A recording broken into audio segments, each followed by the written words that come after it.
Hello everyone, welcome back to the channel. If any of you guys have lowered your MK7 Golf on lowering springs or coilovers, you may have heard some sort of clunking noise coming from the rear. So in this video I'm going to be showing you what it could possibly be. If you know the sound that I'm talking about, it is like it's a spring clunking. It sounds exactly like a spring sort of moving out of place and clunking against the body of the car, or whatever it's clunking against. But I'm not professional, I'm just showing you guys my sort of problem that I'm having with this Golfer, and potentially you might have the same problem, possibly that's why you're watching this video. Now this has only been happening since I fitted the BC Racing coilovers. It is annoying, normally happens when you go over some sort of bump or whether you turn on an uneven surface. You tend to hear them clunking from the rear, and it is really annoying. It puts you off driving the car, so hopefully this will sort it. It's kind of obvious, so I'm just going to be taking you guys along with me. So I've already got the wheels off, and as you can see, these are the BC Racing coilovers. Yes, they do look stinking because it is winter and salt is absolutely everywhere on the road. I'll be showing you what's missing, and that's these rubber pads.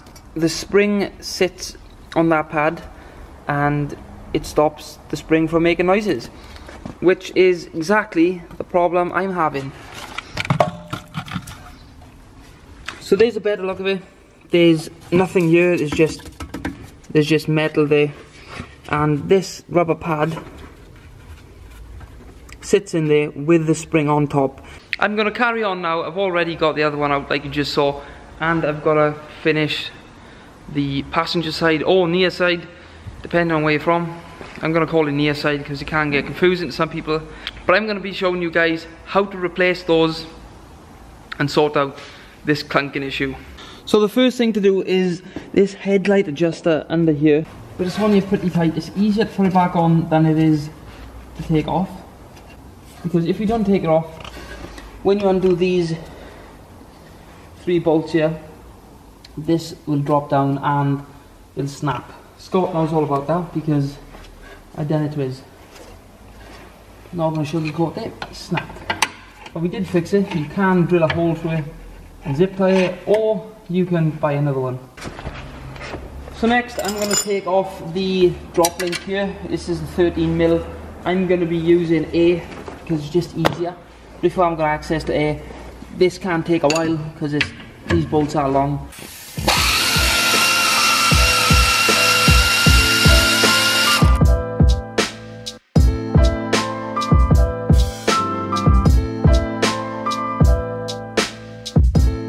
As you can see, this bolt is really long, and if you didn't have A or any sort of battery powered tools, you'd be there for a while. These nuts here are 18mm. Again, I'm going to use A.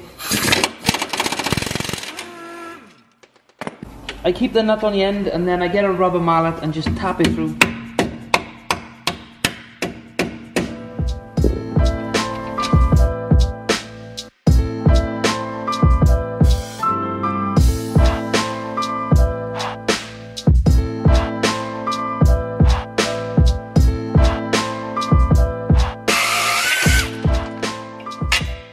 You can undo this one to give you a bit more room, but I've got enough room to get this out without undoing it. So next up, I'm going to mark this adjuster here with a bit of Tipp-Ex, just so I know where my ride height was. I was really happy with how the car was sitting, so I don't want that to move. So a bit of Tipp-Ex will sort that out for it to go back into the same place. I'm going to mark it in 2 places because I'm going to put it exactly where it was, because I do need to readjust this to put it back onto the car. So these little rubber mats, I'm not too sure what the proper name is for these, but this one goes on top of this adjuster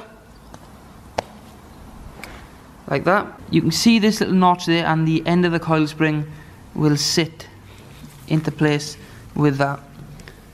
I can't really do it with one hand, it's kind of tricky, but you get the point. And that's the position they go back in. If you take these 2 bolts out here and the drop link, you can actually move this pretty freely, and once you've put your little rubber mat onto your spring. You can just seat that in there. Once you've got your spring to place, get your adjuster. Watch this little plastic ring doesn't fall off the bottom, because it does tend to fall off. Make sure you get your little top hat on, and then sit the spring onto the adjuster. So like I said, pop that on there.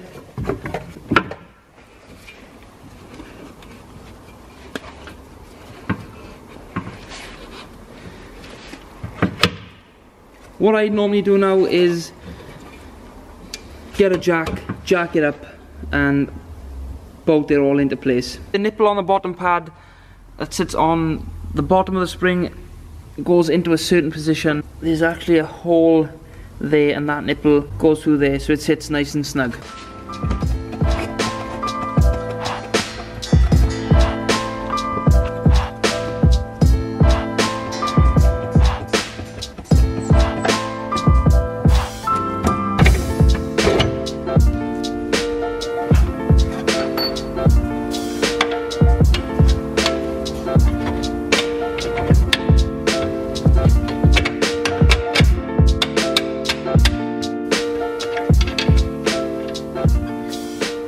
With this shock, with the BC Racing coilovers, they come with these little spacers, and they go there, so there's no play. These tend to be a bit of a pain because they fall out.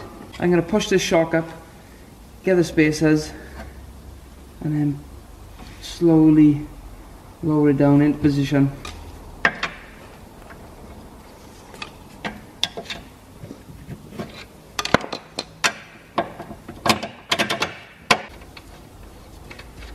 So the next bit is to line the drop link. This one's pretty straightforward. As you can just hear, that just went straight in. And all is really left to do is to torque these up to the correct torque settings, and to put the headlight adjuster back in. It should clip straight in. It may need a bit of force, but I need my two hands for that. So hopefully this will stop the clunking that's happening. I'm pretty sure it will, because you've got the little rubber top hat there, and you've got the rubber mat on the lower bit, and this spring has nothing to rub against now other than the two rubber pieces there. But that's pretty much it for this video. Hopefully you've all enjoyed it. It was just something that I wanted to tell you guys. I know a couple of people have been asking on forums. They've fitted coilovers all over in springs, and they've started to hear some clunking going on from the rear.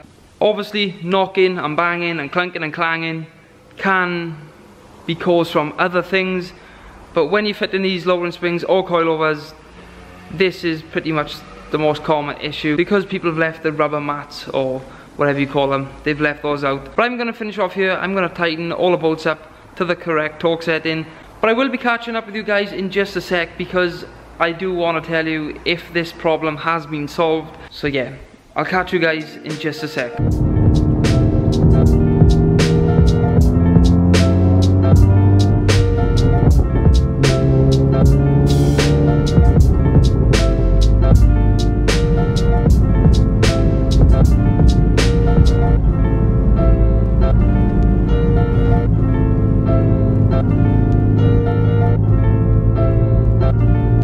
I've just taken the car for a drive, and there's no knocking, clicking, clanging or banging going on, so that problem has been sorted. And if any of you guys are experiencing this same problem that I had, hopefully this video has helped you guys out as well. And don't forget to follow R50 Motive over on Instagram. We post every single day without fail. If you want your car to be featured on the page or the story, be sure to send us a direct message on that Instagram account.